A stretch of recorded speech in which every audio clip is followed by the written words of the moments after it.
कामदं मोक्षदं चैव ओंकाराय नमो नमः नमन्ते ऋषयो देवा नमन्त्यं सरसागरः दयालुमन्ति देवेश नकाराय नमो नमः नारायण नारायण नारायण नारायण।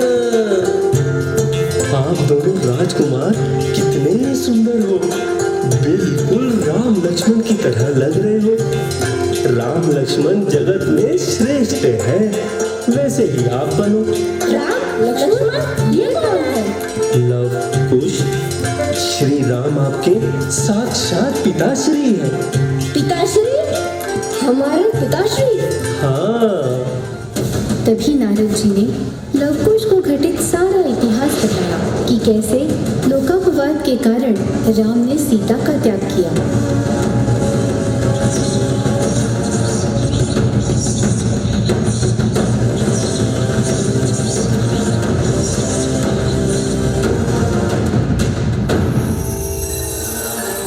इतने बड़े योद्धा, गुणकारी और साहसी राजा होते हुए भी हमारी माता और अपनी पत्नी के साथ ये व्यवहार किया श्री राम ने।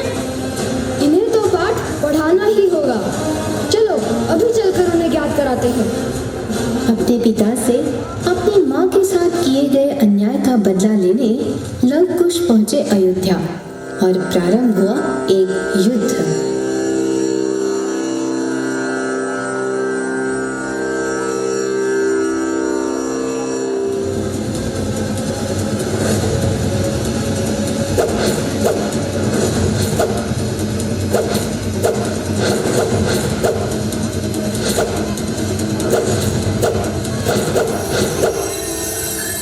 अनेक प्रयासों के बावजूद लवकुश वश में नहीं आ रहे थे। ये देखकर लक्ष्मण ने अपना चक्र छोड़ा।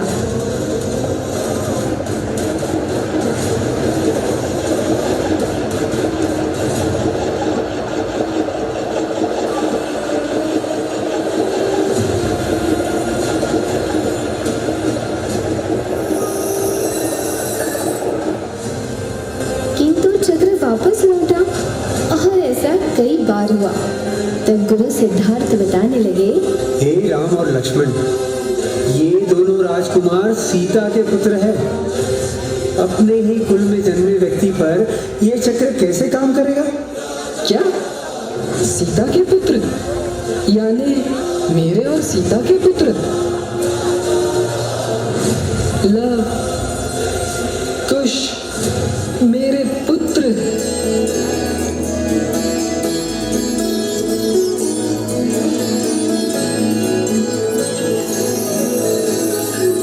प्रभु, अभी हमें माँ सीता को भी अयोध्या वापस ले आना होगा। हाँ हनुमान, परंतु अयोध्या लौटने से पहले सीता को अग्नि परीक्षा लेनी होगी ताकि अब कोई सीता पर लांछन न लगा पाए।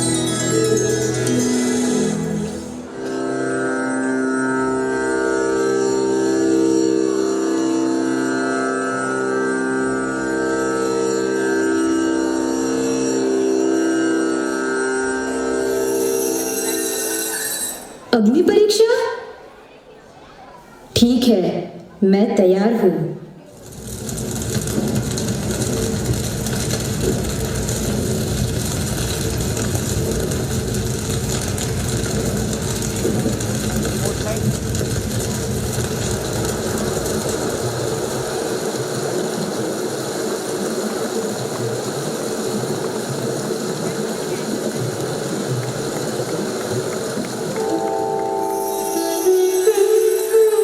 संसार की संसारता को देखकर अब मैं आर्यका पृथ्वीमती माता जी से दीक्षा ग्रहण करती हूँ।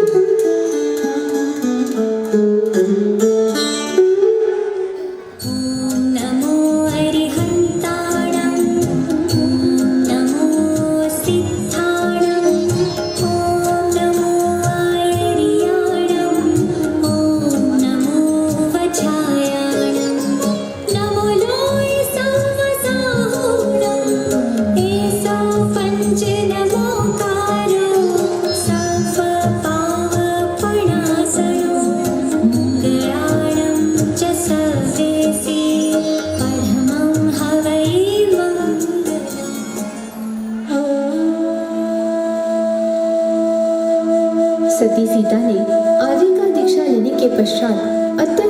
मन से राम लवकुश के साथ अयोध्या लौटते हैं। सेनापति कृतांतवक्र ने सीता को वनवास में छोड़ने के बाद दीक्षा ली और समाधि मरण साधा। लवकुश ने भी जैनेश्वरी दीक्षा ली।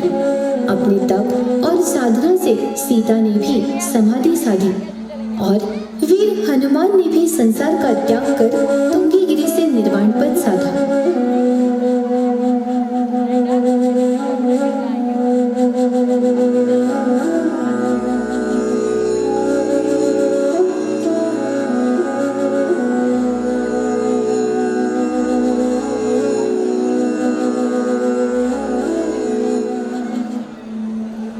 पत्नी, पुत्र और मित्रजन सभी ने संसार का त्याग कर अंतिम लक्ष्य साधा, किंतु तद्भव मोक्षगामी होने के बावजूद राम को वैराग्य उत्पन्न नहीं हो रहा था। तभी स्वर्ग में देवों द्वारा चर्चा चली। राम और लक्ष्मण इनके बंधु प्रेम की क्यों ना परीक्षा ली जाए। हाँ हाँ, चलो परीक्षा लेते हैं।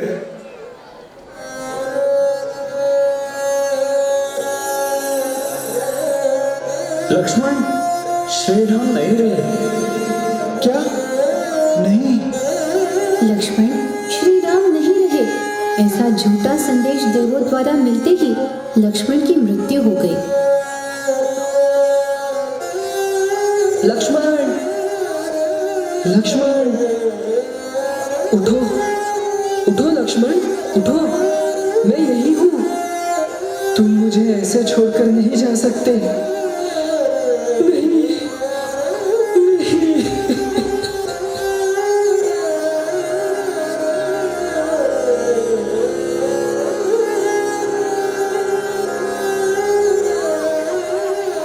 लक्ष्मण की मृत्यु से शोक में डूबे राम ने करीब 6 महीनों तक लक्ष्मण का शव अपने कंधे पर लेकर घूमने लगे।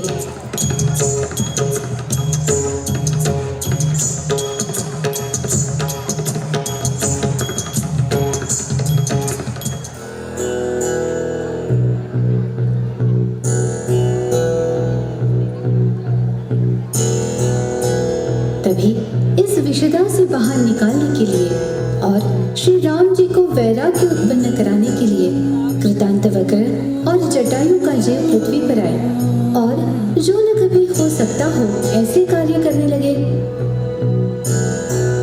अरे, ये रेत से तेल क्यों नहीं निकल रहा है? और इतने दिनों से मैं इस पत्थर पर पेड़ उगाने की कोशिश कर रहा हूँ, यहाँ पेड़ भी नहीं उग रहा है। ये क्या हो रहा है? कैसे होगा? जो कार्य असंभव है उसे संभव करने का ये मूर्खतापूर्ण कृत्य क्यों कर रहे हो? श्री राम, आप भी तो यही कर रहे हैं ना? मैं कुछ समझा नहीं। जिस जीव ने प्राणों का त्याग किया है वह जीव उसमें फिर से कैसे उत्पन्न होगा? लक्ष्मण की मृत्यु हो चुकी है राम, अब वो कैसे वापस आएगा? समझो राम, समझो। मैं समझ गया इंद्र। अब मैं जिन दीक्षा लेकर अपना कल्याण करूंगा।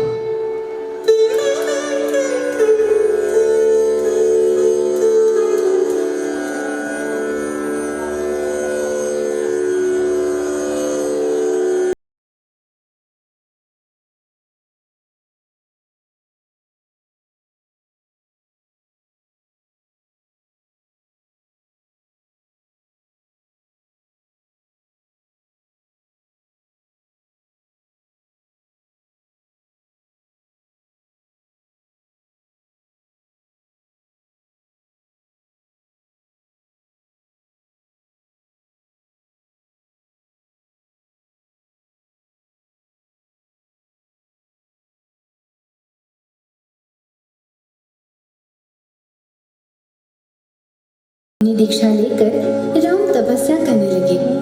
तभी अच्युत स्वर्ग में सीता का जीव प्रतिंद्र बना और अपने पहले राम को मोक्ष जाते देख सीता के जीव को लगा, मेरे संसार में रहते हुए राम पहले कैसे मोक्ष जाएंगे। तभी वह जीव स्वर्ग से राम की साधना भंग करने आ पहुंचा, किंतु श्री राम की साधना भंग नहीं हुई और 4 घाती कर्म का नाश कर माघ शुक्ल द्वादशी की रात्रि के आखिरी प्रहर में श्री रामचंद्र सहस्त्र मुनि को केवल ज्ञान की प्राप्ति हुई। 16 धनुष ऊंचा शरीर और 17,000 वर्षों की आयु पूर्ण कर श्री राम तुंगीगिरी पर्वत से सिद्ध पद को प्राप्त हुए।